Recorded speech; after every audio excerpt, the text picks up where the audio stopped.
Nesse programa estamos aqui com Maria de Fátima Lima Pereira, essa esteticista de sucesso, empreendedora, essa mulher firme, de garra, e eu tenho certeza que vocês querem muito conhecer a clínica, esse lugar onde essa mulher deixa todo mundo mais lindo e mais feliz. Mas também, além da clínica, vocês vão conhecer a trajetória da Maria de Fátima e aprender muito para sua vida de empreendedor. Você que quer ser um sucesso, não perca nem um pedacinho dessa entrevista. Bem-vindo a mais um programa Nosso Negócio é Estética.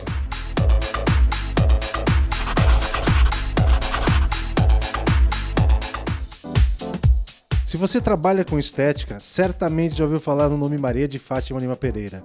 Esteticista, educadora, empreendedora de sucesso e referência no segmento. Mas chegar até aqui não foi fácil. Ela também teve dúvidas, enfrentou medos e muitos desafios.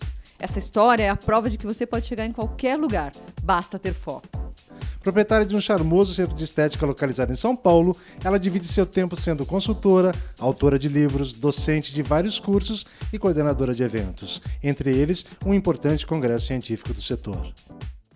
Fátima, a gente sabe, todo mundo conhece Maria de Fátima no mercado de estética, mas assim, Fátima começou por primeira formação como educadora física. Exatamente. Como que foi essa mudança da educação física para a estética? Eu fiz educação física e dei aula de educação física. Eu era daquelas que secava a quadra para ter aula de educação física. Então assim, eu sempre fui muito apaixonada pela atividade física de uma forma geral.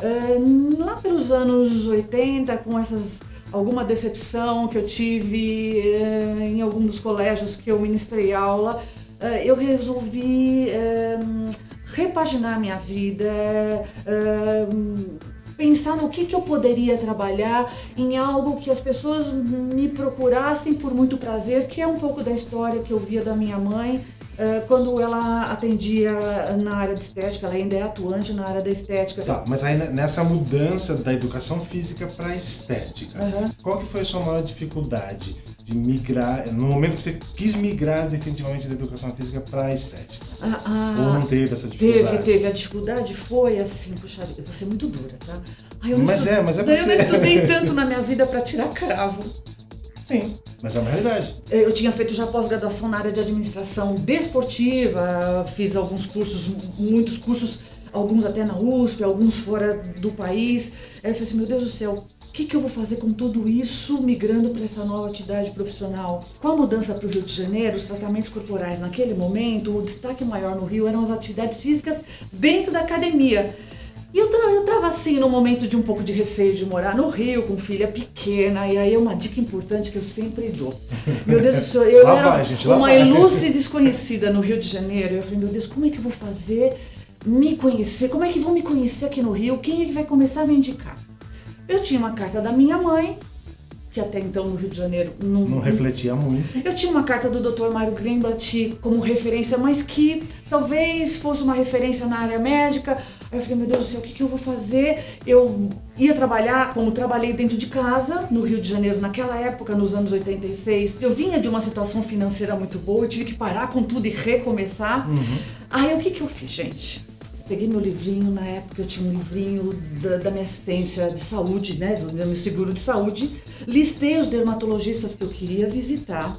Preparei o meu currículo, as cartas de referência que eu tinha e comecei a marcar a consulta com dermatologista, porque eu queria trabalhar com médico. Eu tive assim um monte de recusa e tive um médico em especial, que é o Walter Guerra Peixe, que é meu médico querido de paixão, inesquecível, que foi quem começou a me indicar paciente.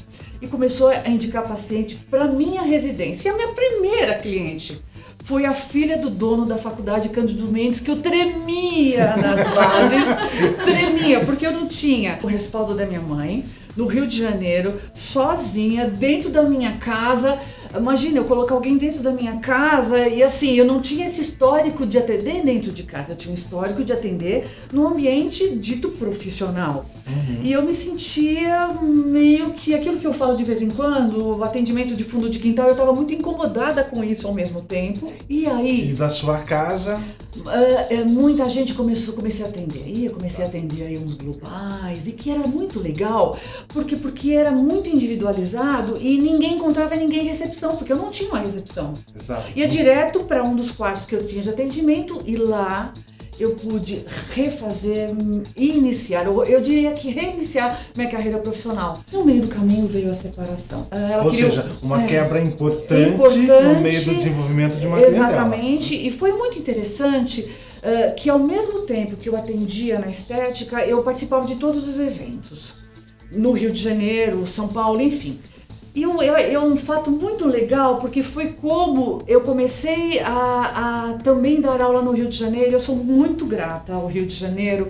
Eu sempre agradeço muito. O pessoal do Rio vai ficar muito contente agora. Sabe por quê? Eu estava uma vez lá no Clube de Engenharia. Eu vou falar o nome da empresa, acho que não tem problema. Estava lá a Valmari fazendo evento com a Fátima Refinetti, que foi quem deu o start todo na Valmari, naquela cidade nesse momento. E ela estava lá organizando um evento importante e esperando a Maria Rita vir de São Paulo para abrir o evento. Enfim, o que aconteceu é que o teto aqui em São Paulo estava fechado, o avião não decolou e alguém, eu na plateia, eu estava para assistir a aula, e alguém na plateia fez assim: aqui na plateia tem uma professora que uma vez eu a vi dando aula em São Paulo para Maria Rita, na época quando nós estávamos no Senac. Olha que interessante. Aí o que aconteceu? A Fátima Refinetti olhou para a plateia: quem é essa pessoa? E eu humildemente assim levantei a mão. Eu falei assim: eu sou professora de alguns cursos de estética, já dei aula para Maria Rita em São Paulo. Aí a Fátima falou assim: venha para cá. O que você pode falar sobre a área de estética? E eu comecei a falar sobre estética, falei um pouco sobre hipercromia, falei sobre a importância de da busca constante pelo conhecimento. E aí a plateia curtiu, eu curti e foi o meu debut. Eu tinha um trabalho muito bom, já voltei a dar consultoria, voltei a dar aula, fazer exatamente o que vocês fazem hoje na área de estética. Eu dei aula em tantas escolas, na Estácio de Sá na época. Sim. Então assim... tantos lugares, eu falei, eu tenho que tomar uma decisão, primeiro pela minha família, eu tinha que pensar na minha filha, em retomar de uma forma saudável nossas relações, e minha família toda estava aqui em São Paulo. Sim. Vó, tio, primo, irmão, tudo. O que fiz eu? Eu falei: mãe, tô voltando. Help, tô voltando. Eu me lembro que nessa época meu apartamento estava alugado, eu não consegui voltar pro meu apartamento, eu voltei para um apartamento emprestado da minha irmã. Eu me lembro que eu voltei com o auxílio alimentação da minha filha, que era pequenininho. Eu voltei com a ajuda da minha família, inclusive financeiramente. E ao mesmo tempo eu tive a felicidade de lá no Rio conhecer um grupo de empresários que me deram a oportunidade de atender a cada 15 dias no Rio, porque o Rio ainda é que me dava o sustento. Ai, Rio de Janeiro, eu sempre agradeço. Então o que eu fiz? Mamãe me chamou de novo para trabalhar, o que foi também uma dificuldade muito grande. Ela é líder, eu também sou líder, então eu tive que voltar a palavra eu tive que dar um passo atrás e voltar a fazer higiene da pele, a tirar e pôr máscara na clínica com a minha mãe. Isso passou a me fazer sofrer muito. E eu tive que ter uma conversa muito séria com ela e com a minha irmã, porque elas eram as donas da clínica. Eu falei: eu preciso manter a minha relação familiar, porque ela é magna. Exato. E eu tive que conversar com a Carminha e com a mamãe. Falei: mãe, eu não consigo continuar como auxiliar, eu tenho que voltar a ter a minha autonomia, porque eu tô sofrendo. E aí ela falou assim: vamos fazer o seguinte, vou te apresentar de novo para algumas médicas aqui em São Paulo. Só. E me apresentou a doutora Suzana Scheinberg. Ai, a querida Suzana. E aí preparei meu currículo e fui na doutora Suzana Scheinberg. Quando eu cheguei no consultório da Suzana, ela falou assim: você é filha de Lula? Eu falei: eu sou filha da Lula. E fui encolhendo assim. Ela falou assim: pode guardar seu currículo. Eu falei: não, você por favor olhe meu currículo. Eu quero crescer, eu quero ter minha personalidade profissional. E eu não queria invadir esse espaço que era da minha mãe e da minha irmã. E aí, o que aconteceu é que eu desenvolvi toda a área de estética dentro do consultório da Suzana. E eu, assim, não só a Suzana, mas a doutora Luísa Kassab. E assim, essas duas médicas, eu falo delas, elas são irmãs de sangue. Elas me deram total autonomia, enxergaram a importância de levar a estética lá pra dentro. Mas aí, quantos anos com as médicas e aí o momento de quase 18 anos. Eu deixava uma comissão do meu atendimento, é super importante, nós estamos falando em negócios. Exatamente. Num dado momento eu senti necessidade de ser parceiras economicamente delas, porque até então... Não mais remunerar uma comissão, né? Exatamente. E sim ter uma participação. Eu deixava uma parte do meu atendimento mais uma comissão de atendimento. E aí eu precisei entender que eu queria compartilhar o aluguel, eu queria compartilhar o gasto com as secretárias, com a limpeza, com o ambiente profissional, e passei a ser uma condômina desse consultório. E busquei um departamento de contabilidade para legalmente criar e ter o meu alvará de funcionamento dentro do espaço físico desta clínica. Você consultou alguém na hora de fazer isso? Como é que surgiu essa coisa de, vou buscar um método legal para me amparar? Sim. Eu tinha sempre as relações profissionais que a gente tem, sempre é inevitável você não atender um advogado, é inevitável você não atender alguém que trabalha nessa área de negócios, e obviamente eu tenho uma grande amiga também daqui de São Paulo, também chamada Fátima, e que casada com um contador que tem um escritório de contabilidade muito importante, e lá fui me consultar com o Marcos Garuti para que a gente pudesse levantar quais são as questões legais que eu preciso para ter o meu negócio. E até então não existia o microempresário individual, não existia esse projeto do MEI, do Sebrae, não. Eu fui ter, sim, uma abertura de negócio, e como consultora que eu queria ser e também desempenhar meu papel, e como consultora eu não podia ter um lucro simples, e sim, eu era uma empresa de lucro presumido.